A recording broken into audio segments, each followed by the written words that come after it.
Shalom, beautiful people. Shalom, shalom. I'm out of breath. I had to run back to my computer. Me and my husband talking about this project that's coming up. Let me get my stuff.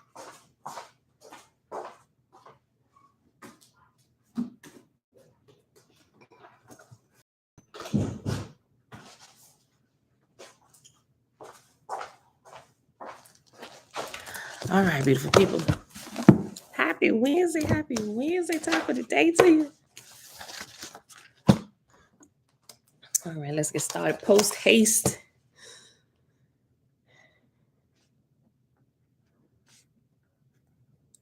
So,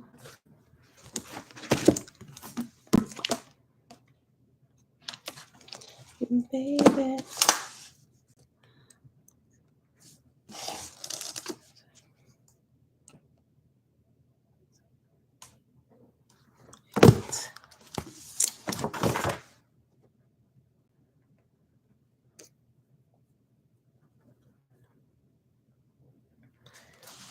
All right, beautiful people. Happy Wednesday. Dawn, what's good, fam? Elijah, peace and blessings. Jamia, hey, girl. Hey, and everybody else already hanging out in the background. All right, y'all. Today it is Wednesday, January the 18th, 2023.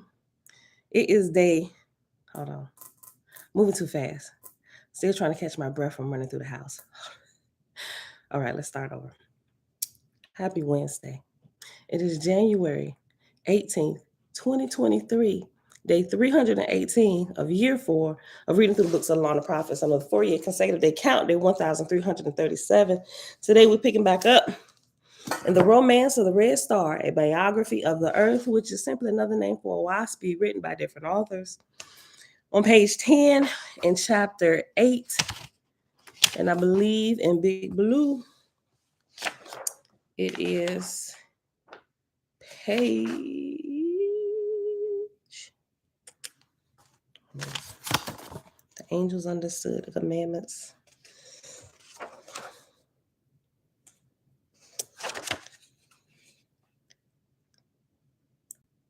Yeah, don't start in the same place. Hold on. It would be previous, boom, boom, boom. Sunlight. Let's see, each and every day and how. Corporate bodies. Joint heirs. See, quicken with my spirit, firstborn. Sons and daughters of the earth.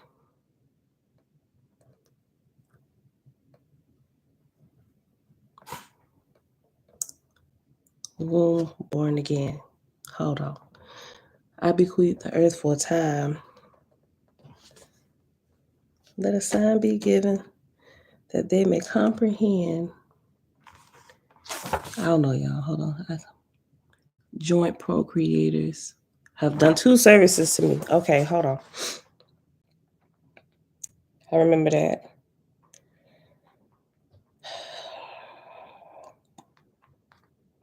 I want to say it's chapter 7, but come partake first fruits of mortality. Now, you have taken hand. Bound. Yeah, we read this. He who is chief shall be called God of the earth. Yeah, we stopped. Okay.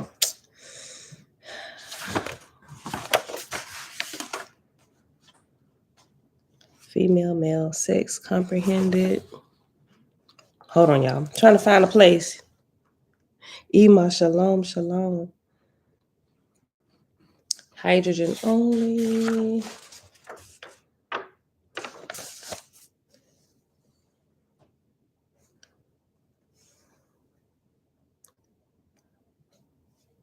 I'm trying to find out exactly where it is in Big Blue, but we're going to start. Sun to travel. I don't know. I condemn you not because, oh, wait, I just saw that. I condemn you not because you. Oh, dang. Verse 20 in chapter 7. Okay.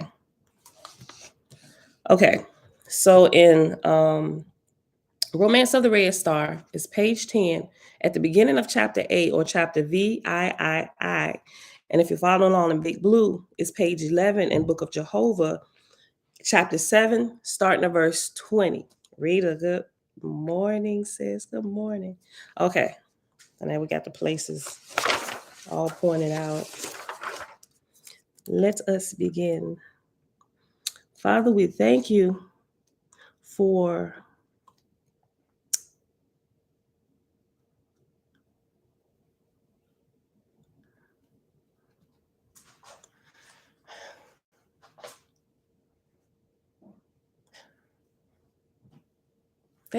how people contribute to our lives in a way.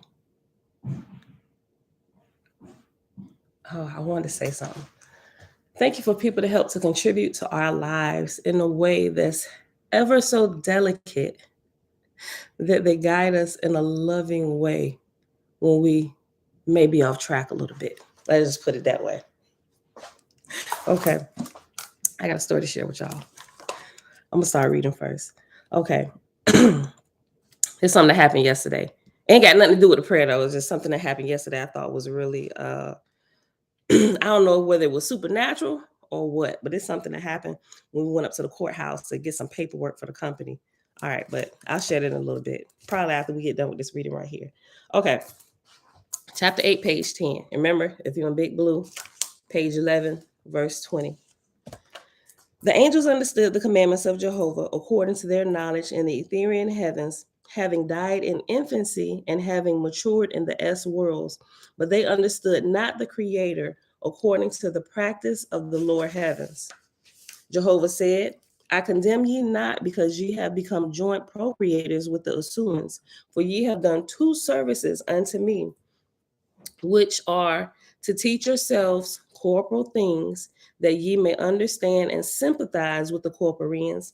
And secondly, because ye have caused earth to become people with such as are capable of immortality. Right? So when the angels, the sons of God, came down and had sex with the daughters of women because they were beautiful, right? He said, you know what, I ain't pissed about that, right? Because you helped me out with two things here. So I'm gonna just let y'all finish rolling with it. Y'all can figure it out. The first service was you've allowed an opportunity, or you set an opportunity in motion that's going to help you grow further, right? Second, now we've sped up the process. Now the people of earth are now capable of eternal life. Now they have eternal spirits being born on the inside of them, because heavenly beings have procreated with earthly beings who at first did not have the ability to have eternal life. Like, came from the dirt, went back to the dirt. That was it, right? But now they have spirits, and the spirits don't originate from the earth. They originate from here, right? So as they're being born and they grow, they will ascend and learn about our ways. Let's see. The angels understood the commandments of Jehovah according to their knowledge in the ethereal heavens, having died in infant. Hold on. The angels understood the commandments of Jehovah according to their knowledge in the ethereal heavens, having died in infancy and having matured in the S worlds, but they understood not the Creator according to the practice of the lower heavens. Jehovah said, I condemn you not, because ye have become joint procreators with the Asuans, for ye have done two services unto me, which are to teach yourselves corporal things, that ye may understand and sympathize with the corporeans. And secondly, because ye have caused earth to become people with such as are capable of immortality. Behold ye now what shall happen. Such as are of your flesh and kin, who cohabit together, shall rise in wisdom and virtue. But such of them as cohabit with the Asuans will bring forth heirs in the descending grade of life. The first shall bring forth heirs unto everlasting life, but the second shall bring forth heirs that shall go out in darkness, of which matters your God and Lords will instruct you, that ye may, by inspiration and otherwise, Learn to control the behavior of mortals unto everlasting life, and that these labors be not too severe upon you. I created the Dans and Danhas in the firmament, wherein ye may be relieved from watch by other angels coming to exchange with you. Absolutely. The parents are responsible for teaching their children in this physical plane and in the spiritual plane, right? Great Spirit, shalom, shalom, communicator. Blessings from Sydney, Australia. Hey, Derek, shalom, shalom, and everybody else hanging out in the background. Top of the day to you. This also do I put upon you, that to rule over mortals to virtue by your own wills, governing them in all things, is contrary to my commandments. For what honor hath any man if made to do a thing? But ye shall give mortals of my light, leaving them to choose. Better is it for them to suffer some than to grow up in ignorance of the stings of disobedience. Behold, I make this a willing service on your part, because ye have bound your affections on earth to your kin. Ye willingly become guardian angels over mortals. Yet I make not a separate law unto you. As it is with you, so shall it be with the spirits of these mortals when they are born into the S world. Born into the S world means you die here. That's what we call it. We call it death, but it's literally you being born into the spirit world. You're being fully born, right? That's the real birth, the real life. Yet I make not a separate law unto you, as it is with you, so shall it be with the spirits of these mortals when they are born into the S world. They will also desire to become guardian angels over their mortal kin, but these spirits having but these spirits, never having known my higher heavens, will be unsuitable for the office of ashars. They would be but as blind leading the blind. So when you first die, you can't automatically step into the role of a guardian angel, right? You can't do that. You're going to have to continue to rise. Like if you're a teachable spirit, if you died understanding some things, you're going to probably ascend, continue ascending.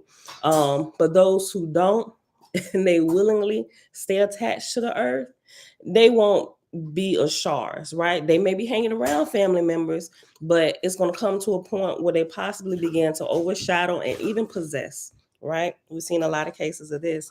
And there was something I was going to share with y'all. It was a guy. I started to share it.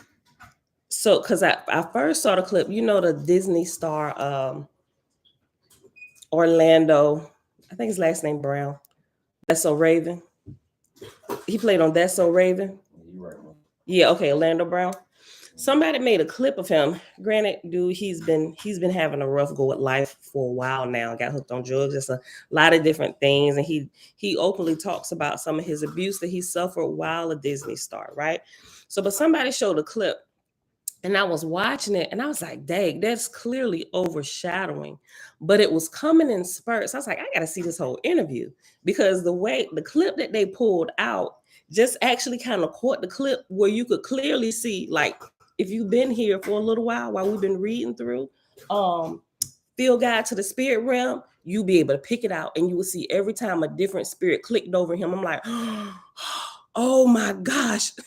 I was like, I got to find this whole interview. I got to watch it all the way through. So I found it. It's like an hour and a half long. I think I'm going to still share it with y'all. I think I'm going to share the clip that was pulled out. It's probably about 5 minutes, right? And that's what caught my attention. I'm like, where is the full interview? But at the beginning of the interview now, he starts off okay. It may have been his native spirit, but you could tell with each question that was answered and how he gets into each question, how the spirits that are speaking begin to change. And I'm watching it like in live action. And this was just done a couple weeks ago. And then there was another one that I saw popped up that they did like a few months ago. But it's really, really interesting, right? But I began to notice some things when he's talking out of his mind. I would say I wouldn't say, well, yeah, he's talking out of his mind, not because it's not him that's talking. It's whatever spirit that's gotten a hold of him.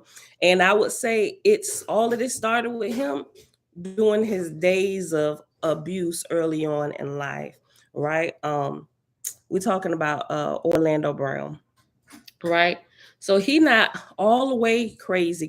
He has moments of clarity and sanity where you can tell dude is a genius and he speaks a lot of truth. But you can also clearly tell if you have been trained to recognize stuff like this from the spiritual realm, when the spirits click over on the inside of him and they like take control. I'm like, yo, whoa, is anybody paying attention? So I was going through the comments, reading the comments. I'm like, nobody here is aware what's happening with him. Like, you can clearly see it. I gotta show it to y'all, right?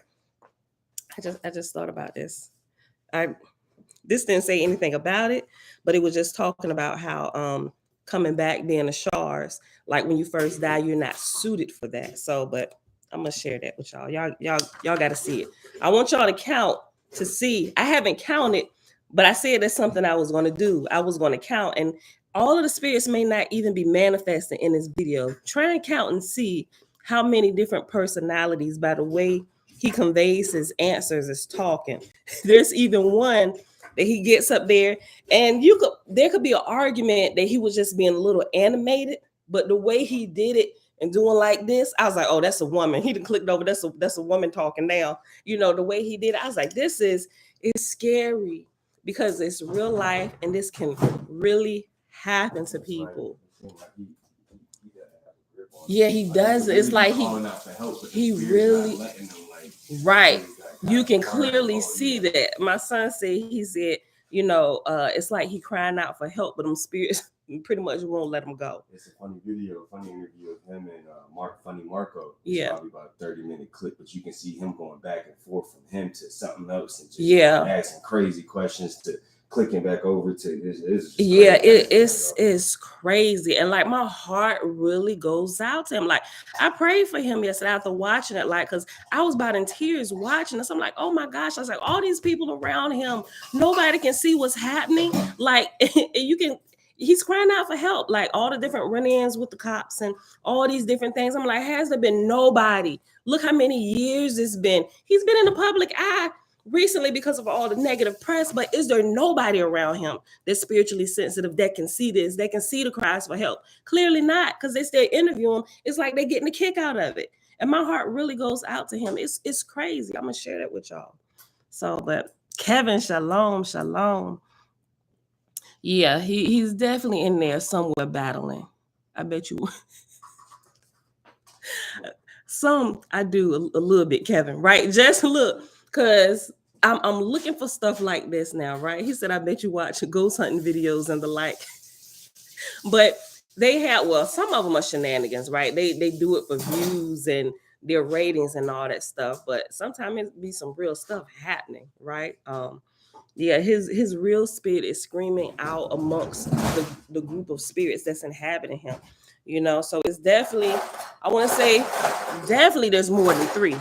There's more than three, whether he's being possessed or he's being overshadowed, oppressed, and he's has mood swings and they go back and forth with depression. I mean, he's been treated for depression, like all of this stuff. I'm like, man, where's his spiritual help? So, but oh my gosh, it's sad. So, I mean, I guess we could help. We don't know him personally, but his life is being broadcast, you know. So with what we know that there's no distance like in the spiritual realm with prayer. Maybe we could drop a few prayers for him, talk to his ashars or something. Father, surround him with people that's close, that is trained, that can, you know, at least I don't know, you know, something like that. But we can help, even though we don't know him, but we can see what's happening real time, real life. We can do something.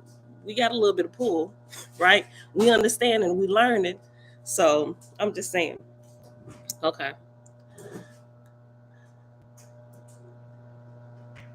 Yeah, I really do hope he get the help he needs, right? I really hope there's some spiritual people really come into his life immediately.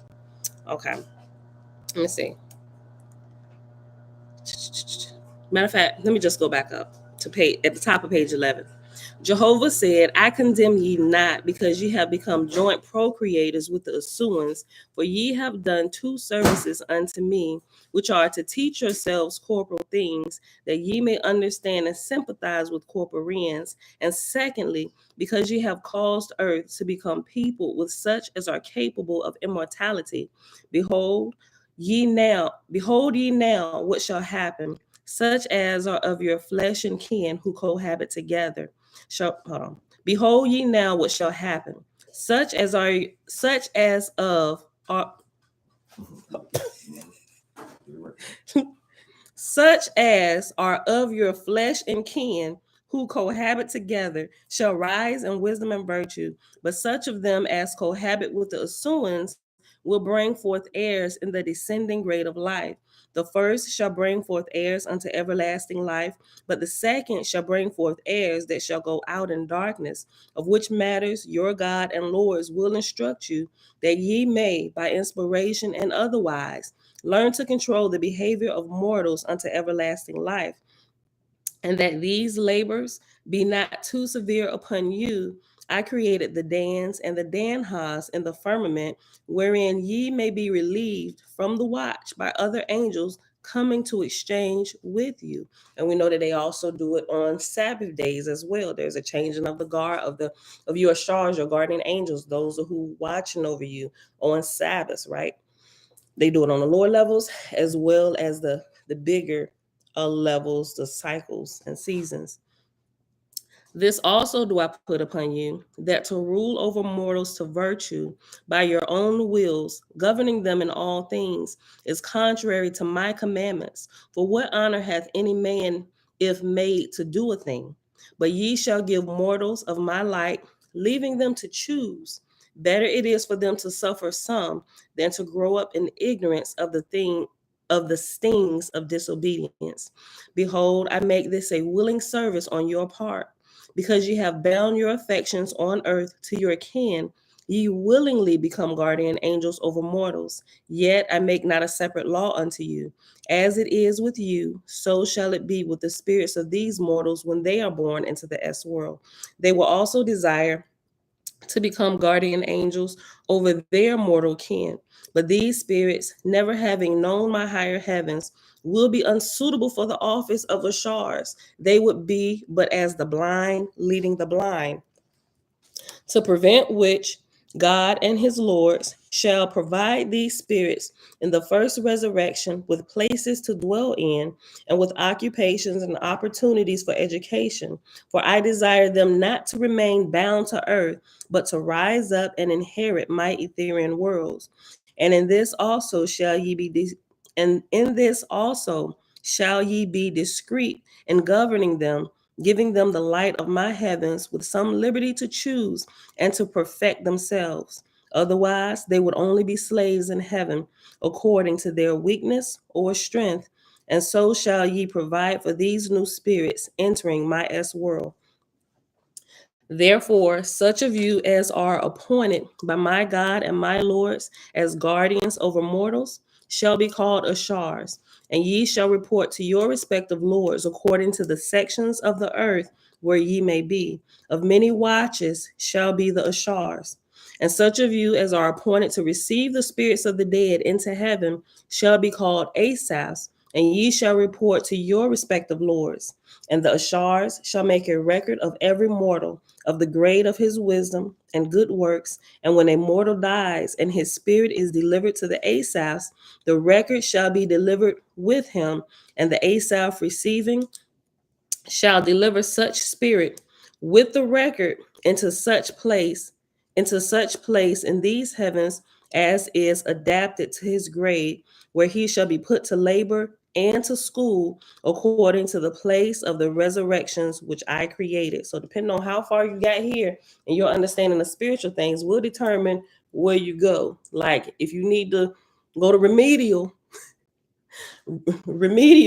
is in and not really remedial classes, so to speak, right? They trying to get you out of there. It's like you still waiting for the bus to come get you. And it ain't nobody, I ain't gonna say ain't nobody watching you, but the ones there, they just continue hyping you on to do more of what you did before you left that got you in trouble, that got you waiting for an extra long time, if that makes any sense. Hotter, hell, whatever, is closely intertwined, that first resurrection, that first heaven with the earth, right? All right, so hopefully you don't get stuck there, and you've learned enough to graduate to a place where your learning can continue developing. But even those there in that area, those are the ones who have been like completely blinded. They're completely dense of a lot of spiritual things, or maybe they think they're spiritual, but they got caught up in religion, right? And so you gravitate to that place until you can be delivered out of that. Your eyes can be opened that there needs to be a re-education. This was not true. Like you're worshiping a lesser entity that should not be, right? Yeah. Kevin. But look, it ain't gonna be, look, I don't know. What you say? We get to laugh at life's bullies riding a short bus. I mean, yeah, but when it become real, right? It was like, man, I sure wish you would have got that together while we was there. But I catch you when you come. I'm on my way, buddy. I mean, I don't think we're gonna be laughing. We're gonna probably be pitying them, possibly. Like, dude, we was trying to tell you, but I be good. All right, I'm going on to bigger and better things. And you started, you started sending, right? But it ain't gonna be funny. All right, hold on. Let me go back and read this. And the Ashars shall make a record of every mortal of the grade of his wisdom and good works. And when the mortal dies and his spirit is delivered to the Asaphs, the record shall be delivered with him. And the Asaph receiving shall deliver such spirit with the record, meaning your entire life written down. I'm gonna say on the scroll, like all of that. Okay, John Peterson. Yep, here you go. This is John Peterson's life. Here you go. Have fun with that. They were like, you did what, John? Oh yeah, bro. We got, come on. You gonna fit right in over here. John Peterson. We've been waiting for John, bro. John walking in here like, what place is this? You gonna need to strip from some of them clothes. It's get kind of hot over here. Listen, hold up. And the Ashars shall make a record of every mortal of the grade of his wisdom and good works. And when a mortal dies and his spirit is delivered to the Asaphs, the record shall be delivered with him. And the Asaph receiving shall deliver such spirit with the record into such place in these heavens as is adapted to his grade, where he shall be put to labor and to school, according to the place of the resurrections which I created. And ye shall thus become organic in heaven, with teachers and physicians, and with capitals, cities, and provinces, and with hospitals, nurseries, schools, and factories. Even so shall ye be ultimately, even so shall ye ultimately inspire man on earth to the same things. And we can clearly see all those things all around the earth here. And mortals that are raised up to dominion over mortals shall be called kings and emperors. As my gods and lords are called my sons, so shall the kings and emperors be called sons of God. Through him shall they be raised up to their places and given dominion unto my glory. And that's where we're going to pause. That was one chapter. Actually, it's one chapter left, and then we start the cycle of Sathantes. That's also something that's different here. I think I mentioned it before, to whereas Big Blue and all the other books calls it like the Book of Jehovah, the Book of Sathantes. This calls it the cycle of Sathantes, the cycle of Fragapati or Fragapati, and so on and so forth. Right, so we'll pause right here for this chapter, which is chapter 9. Let me mark my spot here in Big Blue. Willing. Oh, this starts right there. Okay, that's easy enough. I need another sticky. That thing heat. In big blue, it'll be chapter 8 at the very beginning tomorrow.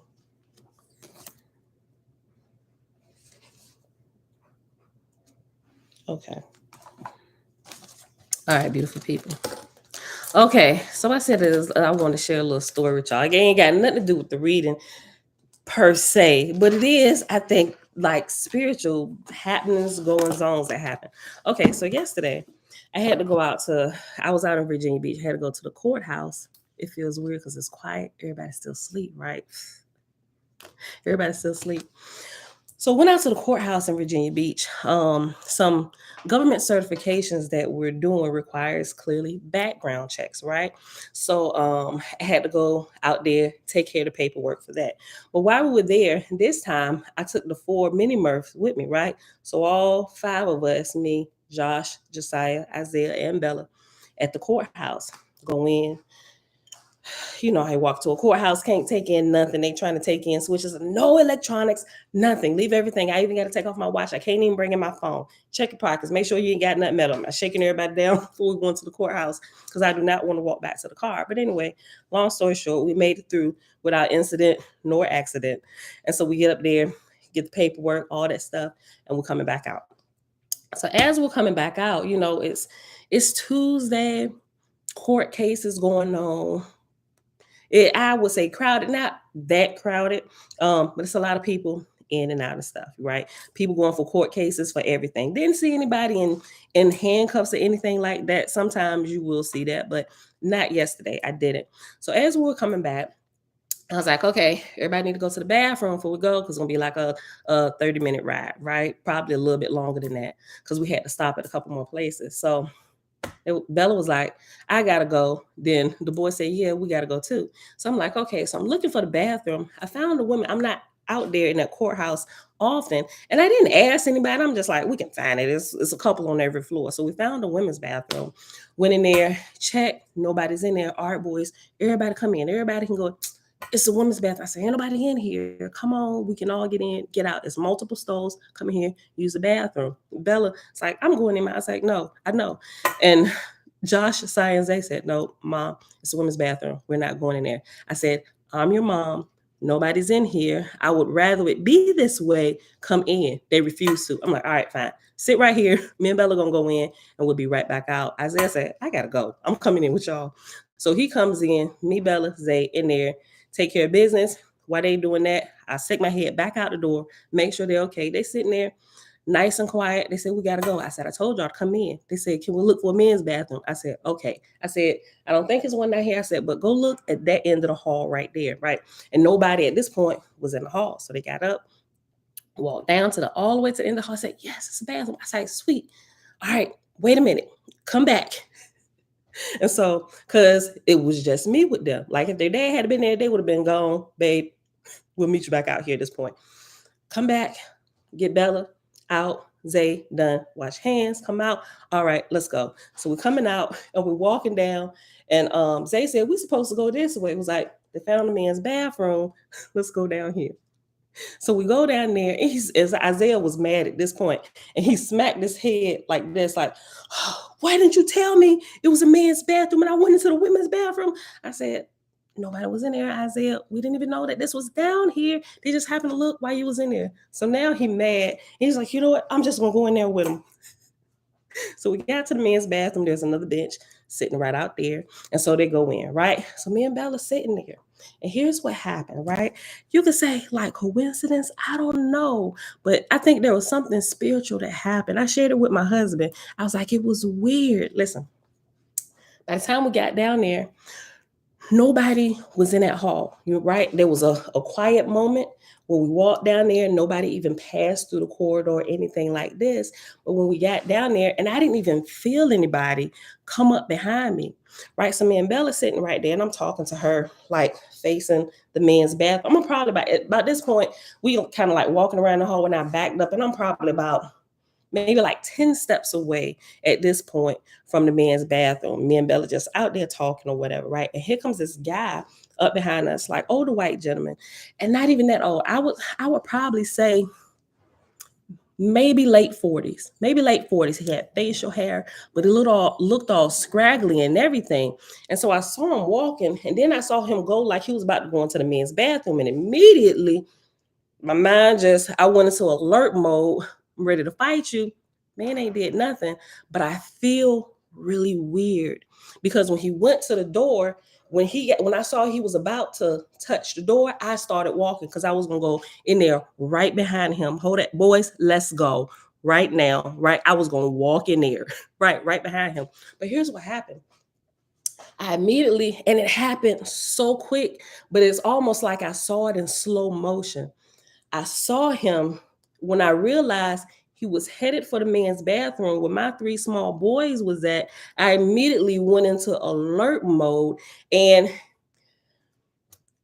I don't even know how to explain this. You know how if you feel like your children are in trouble, it's weird. Maybe moms can relate to me. There's like this an immediate cry that comes from your being, like without you even opening your mouth. It's like a moment of realization my children might be in trouble, and it just comes from you, right? That's the best way I can explain that. But that's what happened at that moment. And at that moment when I felt that, he stopped and he turned around and looked at me, and I looked right at him. Right? He hadn't touched the doorknob yet to go into the bathroom. He looked at me, he was touching it. I mean, when I say he looked scraggly, he looked scraggly. Like, not trying to say he was some nefarious person, but that's what I felt. Right? He wasn't in chains or anything. I don't even know where he came from. I'm not even sure if he's seen us like walking, because I didn't, nobody was in the hall with us at that time, but I felt that. And when that immediately I went on alert, like I could feel my entire being, like I was inflamed, like, and you could probably say for no good reason, but it just like immediately, right? I'm just like, and ain't nobody on this hall. Like if I scream or something, because I would be inside the bathroom, who would really hear? Right. So, and I put Bella like right. I looked behind me real quick, put Bella right here. And he must have felt that when it came from me, caught eye contact with me, and went to go put his hand. Here's where the kicker is. He went to go put his hand on the doorknob. When I made eye contact him, when he did like this, he said, look, his whole face changed when he tried to touch the doorknob. He said,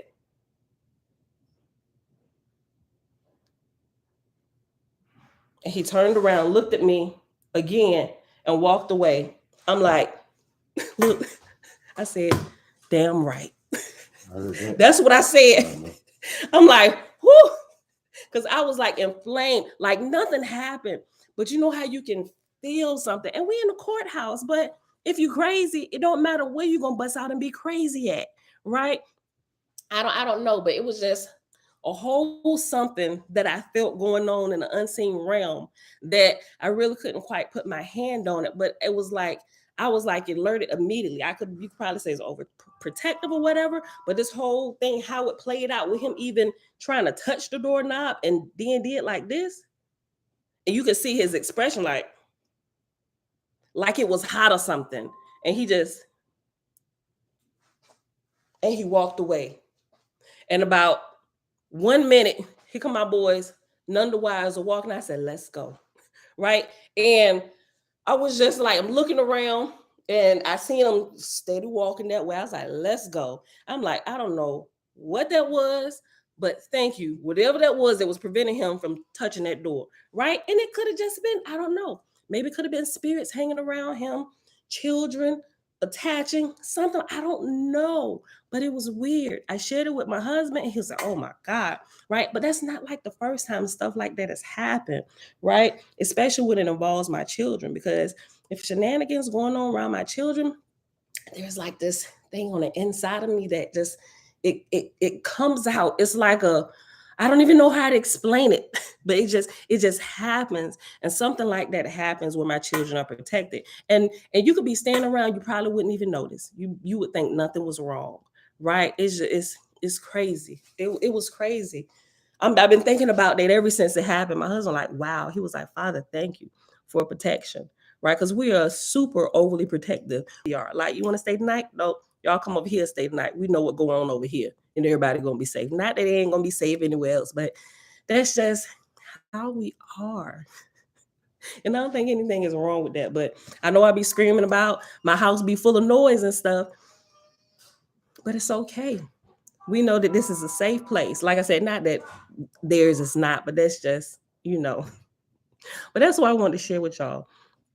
Right, BC? That I feel like that your gut is literally your second brain, and my gut has never steered me wrong, even with business and stuff. Because like I share with my husband sometimes when I get this, it just comes out of me like this gut feeling. I'm like, babe, we probably should not pursue this. Like, don't do this. Like, I feel it so strongly. Like, don't do this. And at first, he's like, girl, you're just doing too much. Till something happens, and he was like, you know what? I think he was right. We probably should not have. I was like, you probably should not. That's what I was thinking. I ain't say it like to rub it in, but in my mind, I was saying, you should have listened to me in the first place. I'm trying to tell you right now, we got to suffer because you ain't listen. I didn't say it out loud, but I said it in my head. But outside, I'm like, babe, it's gonna be okay. It's all right. We live and we learn. Right? So I want to say that don't ever disregard, not that y'all do, but if somebody here that ever disregards their gut feeling, sometimes it just can't be put in any other words other than that, but like a gut feeling. Like, do not ignore that in any circumstance, whether you're at work, whether you're just out by yourself, even if you're driving, you got a gut feeling not to turn down that street. I'm telling you, go with it. Even if you never see anything that comes of turning down that street or whatever, just learn how to listen to that and obey it. Yo, it's crazy, right? So yeah, that's kind of it was made the hair on my skin stand up just thinking about it, right? Because I'm not sure what could have happened. I don't know. But it's just something wasn't right? So that was it. Uncle JB, shalom, shalom. Yeah. Look, what you say? That's that stuff that make a giant man fear a little woman. I like that. I like that, BC. I like that saying. Okay, y'all. All right, so that was my little story I wanted to share with y'all. Let's hop on over here into this reincarnation.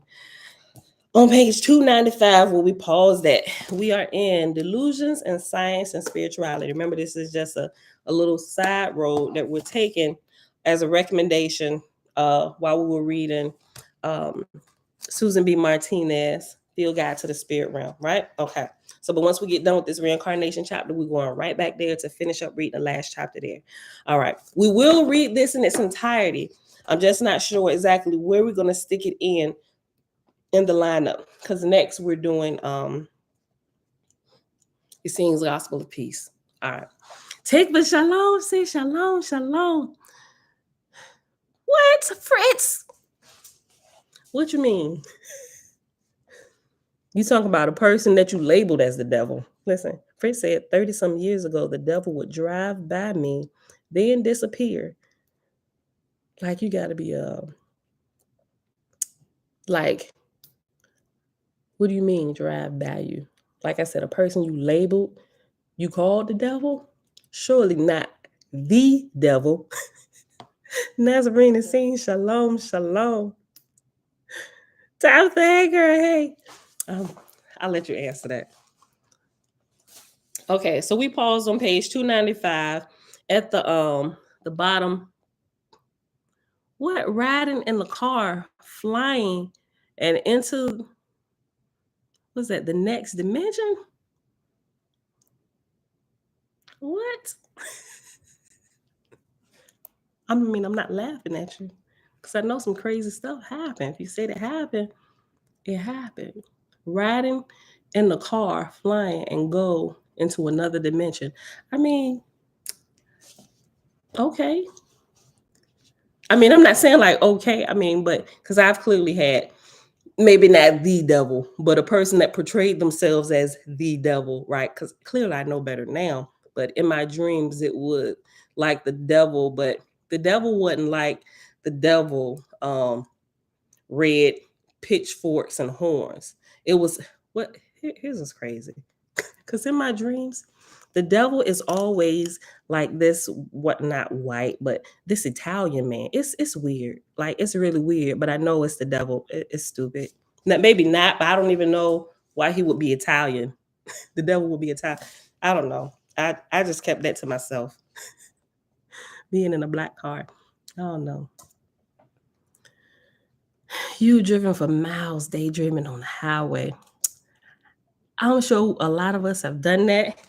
Be careful, because sometimes it's like, oh my God, how do I get in front of my door? Like, I don't remember none of this drive. All right, y'all, let's start reading this. Okay. Page 295, the last paragraph.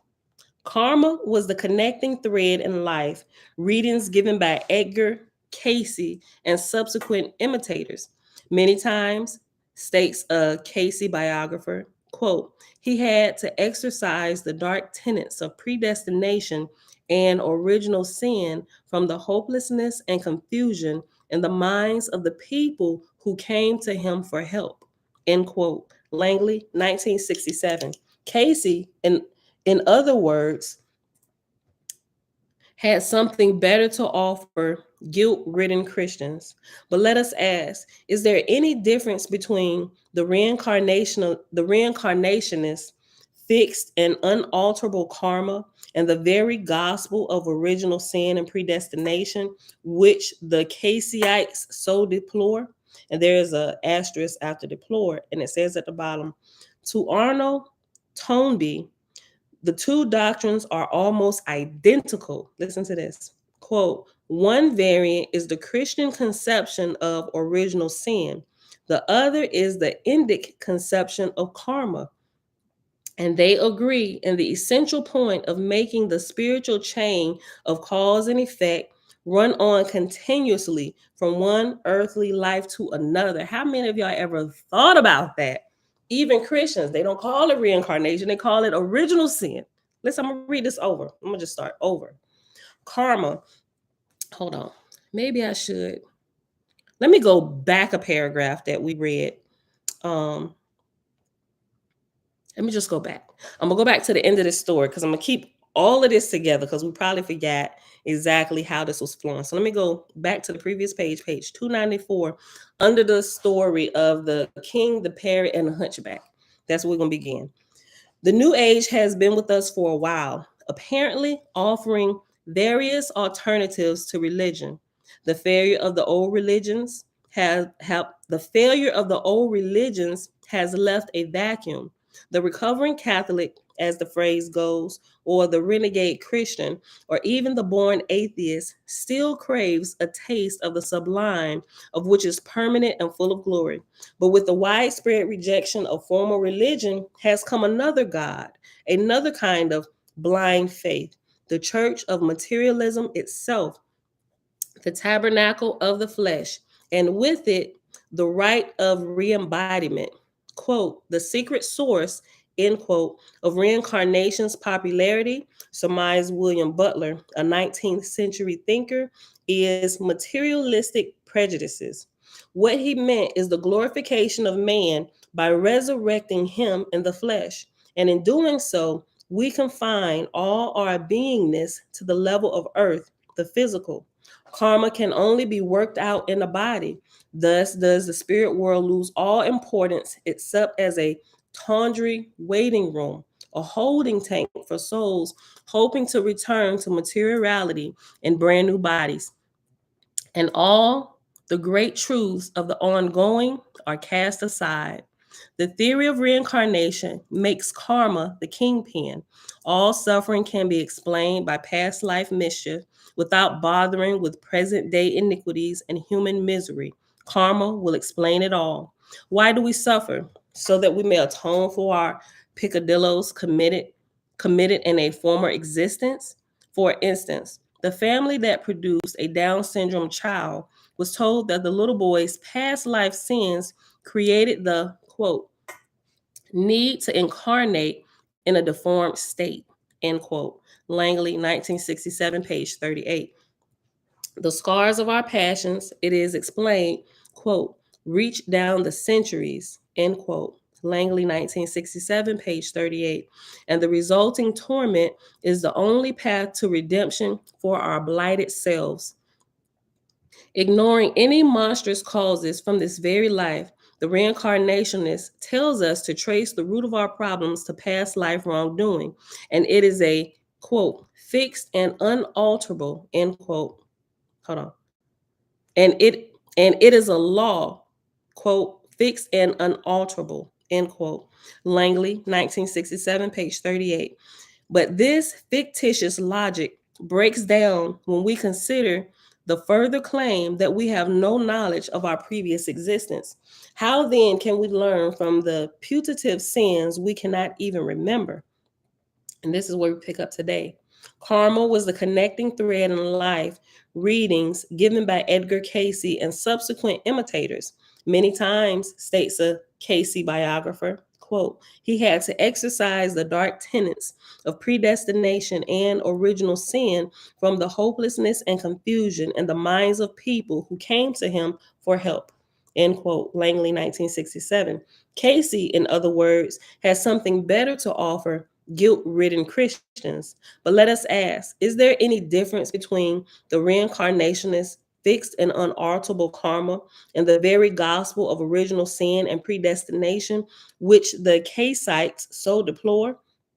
And the asterisk says again, to Arnold Toynbee, the two doctrines are almost identical. Quote, one variant is the Christian conception of original sin, the other is the Indic conception of karma, and they agree in the essential point of making the spiritual chain of cause and effect run on continuously from one earthly life to another, end quote. Toynbee, 1961, page 447. And both of them causes you to completely ignore the present, which we are in the present. We should be developing ourselves in the present, right? But karma has you looking at a past life. Christianity has you looking forward to a coming life, like you're completely ignoring, like you're moving today, but you always looking ahead because Jesus coming to get you, or whatever Christian lie you're caught up in. It never really has you focusing on today and developing yourself today. What you're trying to do is to make sure you are doing this, or you're waiting, or sometimes people be waiting and they get immobilized and don't do anything, right? Cosmine Cal, yo, shalom, shalom. All right, page 295. Let me read this. Cayce, in other words, has something better to offer guilt-ridden Christians. But let us ask, is there any difference between the reincarnationist fixed and unalterable karma and the very gospel of original sin and predestination, which the Caycites so deplore? After all, the newborn babe, in their philosophy, is shorn of innocence and purity by the daunting law of karma. He has sinned.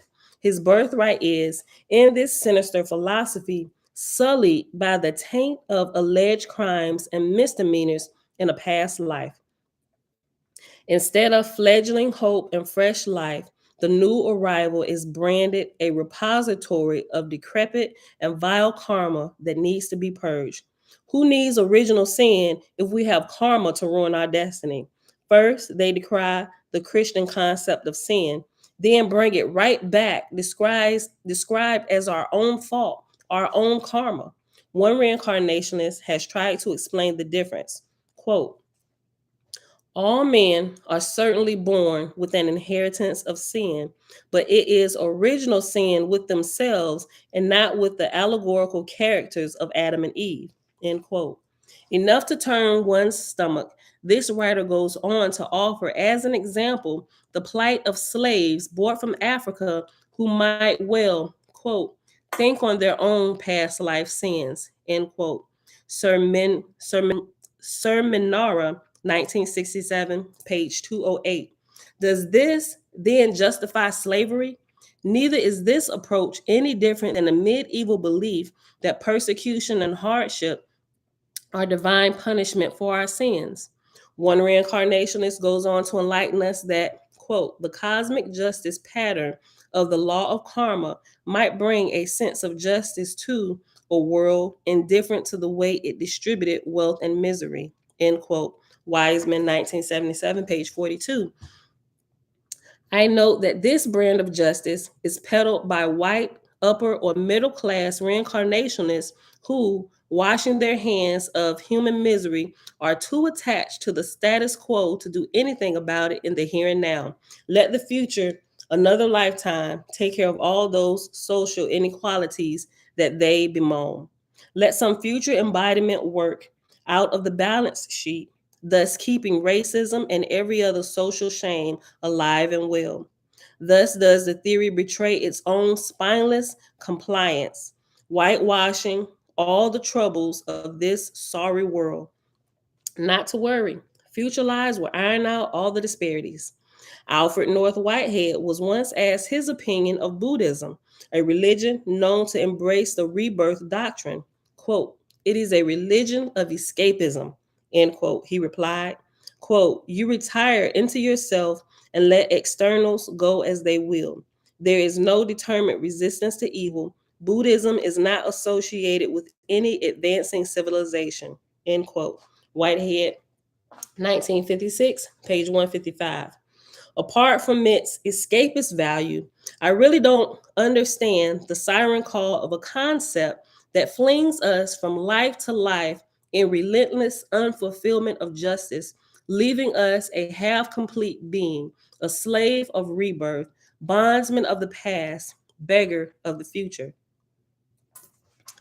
From end to end, or from N-I-N-N to N-I-N-N. Quote, "Reincarnation is an alluring form of escapism which belongs in the wilderness of human." Hold on. Let me start over. "Reincarnation is an alluring form of escapism which belongs in the wilderness of human thinking, the jungle of false concepts." End quote. Harold Sherman, You Live After Death. So we can just sit back, relax, light up a lucky, and let karmic justice take its slow course. No need to lift a finger for your fellow man, because superior spirits have whispered the answers in your ear, telling you reincarnation is the great equalizer. In many of our lifetimes, says professional reincarnationist Genevieve Paulson, we will experience all ways of being as well as all races. Really? Not according to Miss Paulson's fellow reincarnationist, James Perkins, who in Experiencing Reincarnation, that's a book, Experiencing Reincarnation, 1977, discusses the Japanese people and their repeated incarnations in the same group. Quote, "This tendency to reincarnate in the same race is even more evident in the Jewish people," end quote, says Perkins. So they can't even get their reincarnation stories together. Some say you only reincarnate into your own race. Some of them say you can reincarnate, become a butterfly or ladybug or a grasshopper. You want to be a horse next life? Oh, yeah, you can be a cat. Some of them, they said you're going to become all races. So one time you're going to be black. The next life you might be white. The next life you could be Chinese. Next life you want to be Korean. Okay, well, let's go. Right? It's like, really? Hold on. Let me read this again. So we can just sit back, relax, light up a lucky, and let karmic justice take its slow course. No need to lift a finger for your fellow man, because superior spirits have whispered the answers in your ear, telling you reincarnation is the great equalizer. In our many lifetimes, says professional reincarnationist Genevieve Paulson, we will experience all ways of being as well as all races. Really? Not according to Miss Paulson's fellow reincarnationist, James Perkins, who in Experiencing Reincarnation, 1977, discusses the Japanese people and their repeated incarnation in the same group. Quote, "This tendency to reincarnate in the same race is even more evident in the Jewish people," end quote, says Perkins. "A man has a soul and it passes," hold on, so this is a quote, "A man has a soul and it passes from life to life as a traveler from end to end," end quote, was H. Fielding Hall's 1859 to 1917, pleasant dream. But wait a second. The traveler is not really himself. I'm not really me. No, I'm somebody else freeloading in my body, the regurgitation of some old soul. We are recycled souls using this life to work out some ancient karma. The deformed, bizarre, and illogical dialect of rebirth is truly stupefying. And if rebirth is true, when did it begin? In the last lifetime? The one before? How far back must we go to find the original soul? Neanderthal times? Adam and Eve? The Big Bang? One celebrity reincarnationist solves the riddle. Quote, we have all experienced many incarnations in many forms from the beginning of time. End quote. McLean, 1986, page 313. How convenient. So unless we go back to the quote beginning of time, end quote, even our past self was not himself. He was only someone else living in his body. And if I was a different gender in a past life, what am I now? A man in a woman's body? One Westerner writer informs us that a member of India's untouchable caste, CASTE, untouchable caste, was, quote, born into so low a stratum of society to expiate the arrogance of evil of a former incarnation, end quote. Sir Minara, 1967, page 219. So that makes everything copacetic. It is significant that the rebirth doctrine as, quote, carrot, end quote, attained a certain foothold in the land of India. What could be more welcome in this land of fixed case than a doctrine that lets the what could be more welcome in this land of fixed case than a doctrine that lets the turn of the wheel give, quote, a chance for the development of the neglected or abused, end quote. Head and Cranston, 1961, page 24. With karma, we are handed the biggest voodoo of them all, the greatest folderol of all time, the slyest sophistry known to humanity, that the immortal soul can and should enter a mother's womb for a new round in the school of life. For return we must on the pitiful wheel of rebirth known to the Hindus as samsara. One common criticism of reincarnation focuses on the unlikely glamour and fame of one's past life, as Cleopatra, Joan of Arc, Napoleon, and so on. Defenders of the faith have attempted to counter the charge by citing cases of a humble, poor drab, uninteresting prior self. Plain old Bridie Murphy would be a good example. Yet a greater, more serious reproof exists: the frequent occurrence of sudden death suffered by those who have now come back. This is the most telltale statistic, a life cut short. The case histories of so called past lives are top heavy with sudden death. Why? Often quite oblivious to their abrupt transition, such spirits do not rise up and may, even inadvertently, lodge themselves in the aura of the living. And that is where we are going to pause. But before we end it, there is another little cartoon. Actually, this is one we saw already in that they have in Field Guide to the Spirit World. Remember these two ladies sitting at the desk, the Reincarnation Job Center, with the picture of Attila the Hun right here, and the lady right here. This is the psychic and the cat right here. The cat doing little side eyes at this woman, right? She's the gullible person right here. This is the person that's pushing the reincarnation doctrine. The lady holding this book right here is the lady that's trying to persuade her that she gonna go back, and she pulling from her box of lives, upcoming ones that are available. Like some of these, if you look real close, you can see it says reserved, but the one in her hand is Attila the Hun, and it says available. So she was like, would you like to come back as Attila the Hun? So I'm gonna read it for you. So the first one, the lady sitting at the job center with Attila the Hun, she's saying to the gullible lady that just died, we're completely overbooked on Napoleon, Anne of Cleves, and Joan of Arc. How does Attila the Hun grab you? And over here to the next one with the lady with the cat, the ignorant lady, I would say, she says, I feel sure I was Florence Nightingale in a past life. And the lady holding the cat pouring the tea says, oh, but Florence communicates regularly through our home circle. And the cat looking like, got one eye closed and one eye open, looking like, is she buying it? Apparently, she is very gullible, right? All right, beautiful people. So that's it for today. We just 5 minutes over the hour mark, right? So we're going to leave it as that.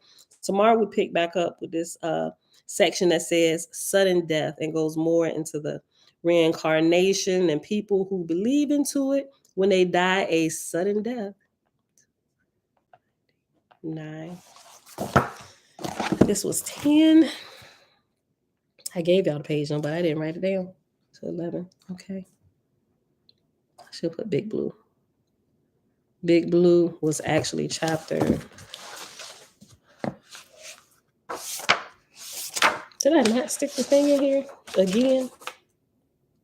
I could have sworn I put one in here. I did. I just couldn't see it. Okay.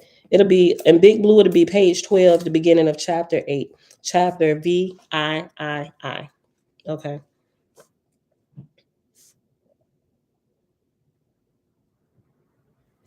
All right. That's on page 12.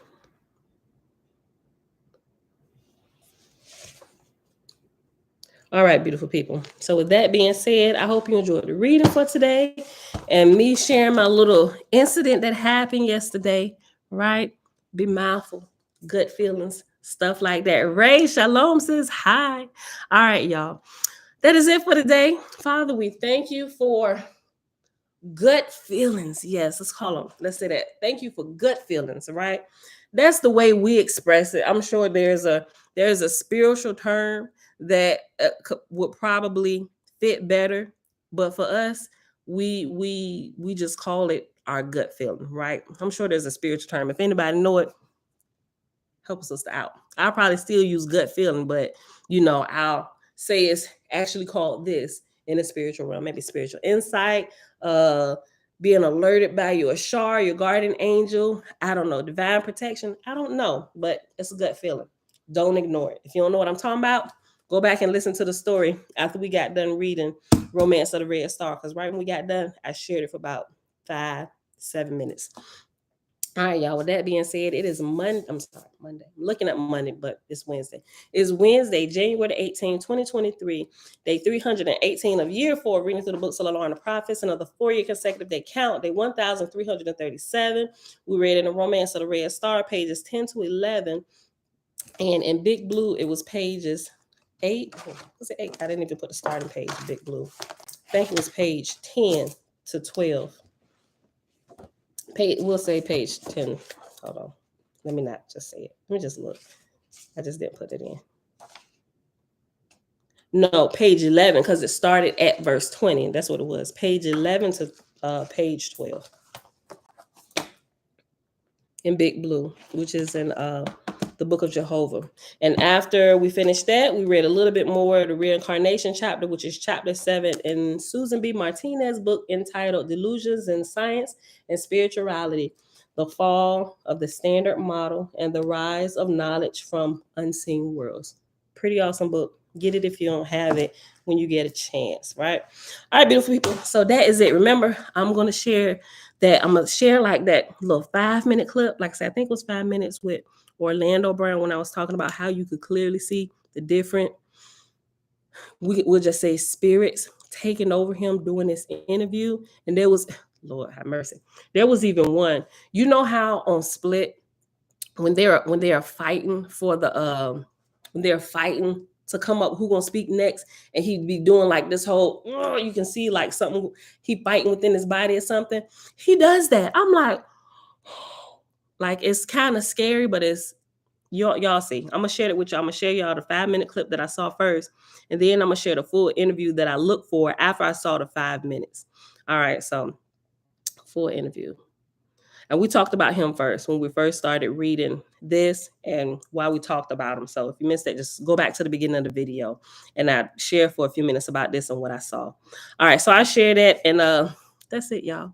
I'll see y'all back here tomorrow morning, bright and early, 6:15 a.m. Eastern Standard Time. Peace.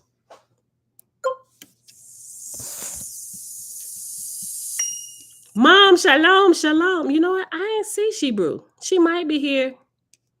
Tikva, hold on. Who else came in? She might be here. She normally say something. She could be in the background. Fritz, sometimes we entertain spirit beings. We see them, but no one else does. Almost as if we are in a different time and space, even though we are in the same exact place. Right. I agree with that, Fritz. I really agree with that. Motherly intuition, Elijah. That was probably what I was looking for, right? Motherly intuition. I think that's the term I was looking for with what happened yesterday. Okay. All right, y'all. Have an amazing day. Peace. Shannon Logan, shalom, shalom. It is a new person up in here. Bye, y'all.